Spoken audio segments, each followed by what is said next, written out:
Welcome, ladies and gentlemen, to the Counselor's Office. I'm Mr. Gaming Counselor, and we are back with another episode.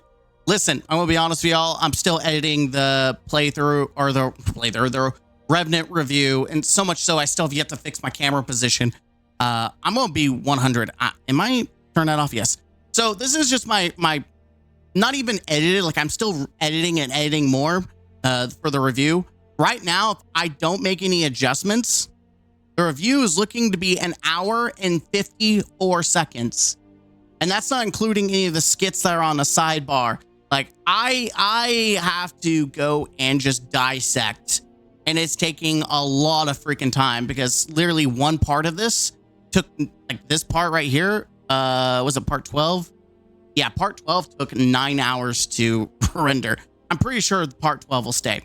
But I just want y'all to know I put a lot of time and effort, more so, and so much so that you can expect me not to do one of these for a very, very long time. If it's going to be brutally honest, it's going to be very condensed. It's going to be just, I'm going to give you just quick, it's going to be rapid fire is how I'm just giving you a heads up for the people on the channel who care. Now, you're all here because you want to know about the real topic. We're talking about Destiny 2 episode Heresy. Is the perfect time for Bungie to bring back a beloved exotic. I think the reason, this is by Dexterito, by the way, the link will be down below. The reason I want to talk about it, because I think it's an interesting topic. By the way, I don't remember it ever getting a camo like this. Maybe it did back in the day. It's so long. Let's read the article and let's have a discussion about it. Bungie's bringing sweeping changes to Destiny 2 with episode Heresy. I would not say sweeping. Let's be honest. They're adding to it. It's not really sweeping. Let's not, like, I don't understand people thinking that they're doing some dramatic changes. It's not that deep. Episode Heresy, including a massive overhaul to ARC subclasses, granting a perfect opening for the return of a classic exotic. Zalo Supercell is among a handful of exotics in the original Destiny that has never been ported over to the sequel. Why do I get like the idea? Like I'm going to say it now. What if you thought, like, what are you guys' thoughts that this is going to be the season pass exotic? Like, part of me feels like it could be like the easiest. Like, I personally would not be upset, but at the same time, I could see, like, here's my train of thought. The battle pass is part of the purchase of the season. If you had to purchase the season pass itself, I'd be a little maybe upset that we're getting a brought back exotic. But I would be more pissed if if we got another icebreaker situation where a D1 weapon is being brought back in the form of a dungeon that I paid for. Like, I feel that feels bad to me. I still don't think icebreaker was worth the dungeon slot. It's all right. It's fun, but it's not the most meta. Not to say that Zalo would be Zalo. I always call it Zalo. Zalo Supercell. Not that it would be overly broken. Maybe depending with the bolt, the changes that are coming to ARC, maybe. I don't know. The studio has refrained from reintroducing some exotics like No Land Beyond due to balancing concerns. Is that really why they did it? Balancing concerns? Are you kidding me? We literally have DMT. DMT, like, literally is No Land at home. It just doesn't pack as much like a punch as a regular sniper. I think with like how flinch is and how the ammo economy is, honestly, I don't think No Land would be that much of a problem. I just don't see it being. In fact, it might be underwhelming. That's my personal thoughts. Due to balancing concerns, in Zalo's case, the ARC Element auto rifle has largely been superseded by other gear over the last 7 years. Risk Runner's Superconductor perk, for example, mimics Zalo's ability to chain lightning between enemies, albeit with a prerequisite, and the latter is also claimed to fame, being one of the only primaries to deal elemental damage, would be moot in Destiny 2 Sandbox. Here's the thing. You have to act like just being able to have the chain lightning for free. Great. In fact, you could even make it do like jolting feedback or something as its innate perk. So it's chaining, it's doing the shocks. People still use people would still use it, Risk Runner, because of the fact that you can get that DR, that damage reduction. and the fact that it has infinite ammo when it's charged up. So those are the two things. One has infinite ammo when it's charged up in the NDR. The other just chains lightning and jolts targets, or jolting feedbacks targets, whatever. I think that would be good enough to separate it, but I know Bungie's not like, no, we don't want that, because they're the fun killer. Like, oh, it's too similar, even though we literally have Crimson and now we have Red Death. And they made it different enough. Obviously, one's a primary and one's a solar weapon. I don't know.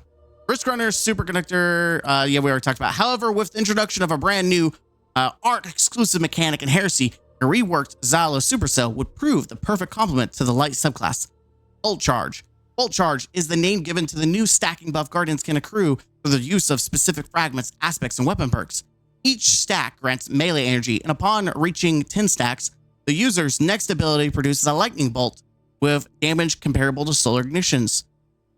How could Xylo Supercell fit in the new gameplay loop, with Bungie already confirming that weapon perks will be a source of the bolt stack, repurposing the auto rifle into an exotic strength bolt charge generator would retain its reputation as a synergistic arc tool. Actually, that's probably more of the smarter things, like having it feed into it. Also, you could also imply amplify. Like, that's another thing. You could do super bolt charge. You could also do amplify. Like, there's a lot of things that they could build into it. Like being amplified gives you chain lightning. I'm gonna be honest. I don't want that. I'd rather be able to get the effect by shooting targets, like getting headshots or precision kills, whatever it is. Like, I want the activation of the chain easier, because it is an auto rifle, and it's not like auto rifles are shredding in like GMs, and it should be an ad clear weapon. Let's get that straight. It is okay to have a really freaking good ad clear weapon that doesn't do anything against champions. Oh, you could say maybe it could be good at like stunning, overloads. I don't know. Let's continue. A substantial divergence from Xylo's original iteration, the rework would be, no doubt, but it would be a first. The return of Icebreaker in episode... Oh, it wouldn't be a first. The return of Icebreaker in episode Revenant received substantial changes from the original, likewise to Dragon's Breath and Hardlight. Yeah, no one uses Hardlight, though. That's the problem. And Dragon's Breath is still good. It's just, obviously, rockets aren't meta. It is good in certain situations, like if you're just chaining ignitions. It is very good. So don't sleep on Dragon's Breath if you haven't touched it, just because GLs are the meta. Dragon's Breath is still pretty neat for the solar ignitions.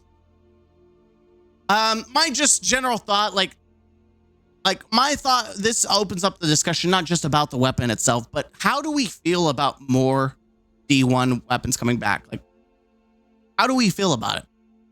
Like, just I said, what if I were to tell you dungeons in the future would be D1 weapons? Like, let's say Xylo Supercell, this is your dungeon weapon right here. Now you could say like like Icebreaker, the vibe of it kind of does match the Deepstone Crypt vibe. I guess this doesn't match the pyramid in Savathun's Throne World. I'm trying to think what is yet to come back that would match the vibe. Like, I feel like Dreg's Promise would have been perfect for this episode. Instead, we got a exotic mountaintop with no stasis energy for some god awful reason. Yeah, like, I'm trying to think what is yet. Let's maybe we do it live. Do we do D1 exotic weapons? I'm just curious. What weapons have yet to come back that we would even consider like a darkness weapon or something that would like, what would fit? Just put No Land Beyond in there. Screw it, man. Patience and time. Yeah, there you guys. Just put patience and time. I'm looking. The first curse. God, I don't want a hand cannon. God, please don't. I'm trying to look. There's not really like too many like big ones that pop out. Seriously, there is a lot more than this from the original D1. Boonline Gemini. There it is. Why does it say 347 Vesta Dynasty? That's Boonline Gemini. What the hell? There you go. Boonline Gemini. Bring back. Bring that back for. I'm sorry. That's funny. I don't think there'd be any D1 weapons that I would be okay with coming back unless you're saying Pocket Affinity. Yeah, bring back the freaking rapid fire auto fusion rifle. Piss everyone off in PvP. Let's do that. And just be god tier in PvE. Yeah, honestly, they could restructure Pocket Infinity and make it look more ship-like, like a pyramid-like. It has the vibe. It really could. I don't even know what the tagline of it is. Pocket Infinity is a fusion. You cannot shake the feeling that this is less a weapon than a doorway. Dude, if that isn't like text for like a pyramid darkness thing, like there you go. I don't know. This is just a short video, just kind of conversing. Like, how do we feel about Plan C? What else? Invective hasn't come back. Fatal Fools, we already have. Not like obviously one for one. See Patient in Time, No Land Beyond, and then there's more. I don't understand why this hasn't given us the full list. Oh, there you go. Dreg's Promise, The First Curse, Avian Strategy. Yeah, Pocket Infinity I see would be okay. Let's see, Nemesis Star, Patience in Time, Hereafter, which I think should never come back. It's just such a useless sniper. Boonline Gemini. Trespasser's already back. Young Wolf's Howl, honestly, there's no reason to bring it back unless... Actually, if you bring it back, bring it only for an Iron Banner quest and make it, like, actually good. Let's see. Universal Remote. Yeah, I don't know about that, Chief. Queensbreaker. We already have Super Good Advice, which is... It's very super mid. Let's see. Kvastov. That's funny. The OG Kvastov. Yeah, Talalok. Oh, God. Bring back Talalok. I'd be okay with Talalok, especially if it's for all classes. If you, like, I think, here's the deal. I think for PvP, this thing would be nasty. I think it should be nasty. In PvE, it should definitely be nasty. I think you should, you know what? Here's my thought. Here's my thought. Listen, just here's my train of thought. We're theory crafting because why not? We have nothing better to do with our lives. Talalok. You can't, as long as you don't use your super, you can stun all champions. That's right. You can stun all champions. Imagine you can never touch your super, but you do bonus damage. You can stun all champions with this. It's the pocket knife. Like it's very, like you're sacrificing a super, right? Like stun all champions. And you think, this is obviously not going to be the most dominant thing to use. It's not like you can't swap off of it, in my opinion. Like you hop swap if you need to use something and then burn your super. But like having a little scout rifle that could stun all champions and does like good damage, absolutely, I would use it in like every GM run possible, because then that means I can use 2 weapons for damage.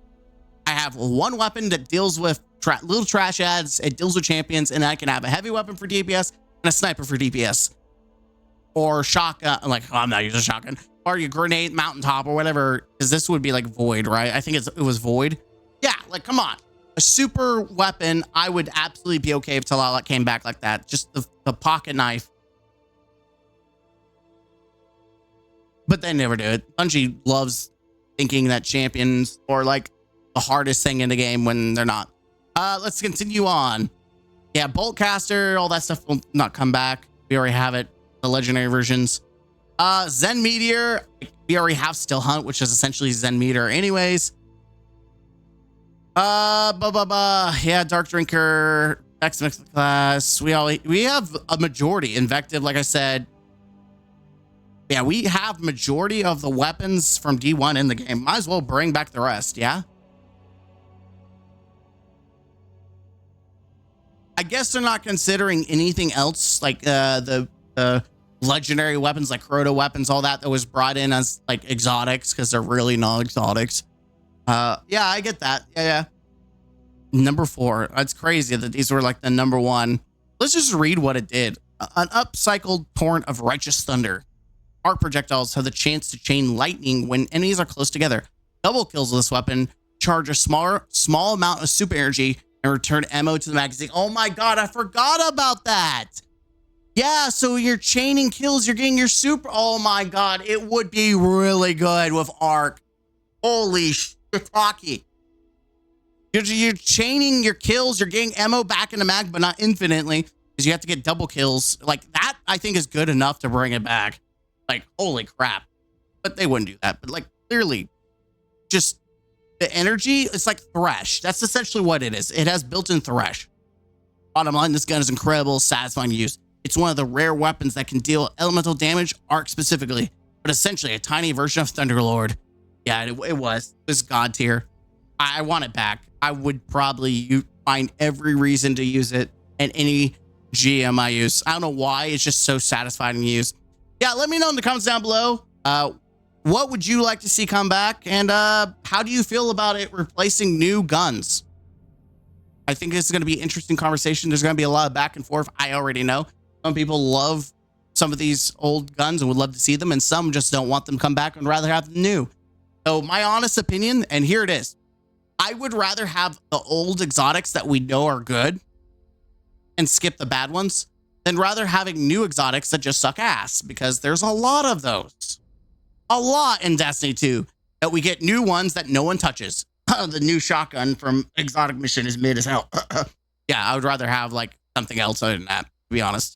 I would rather have my baby Zala Supercell than the stupid shotgun. But here we are.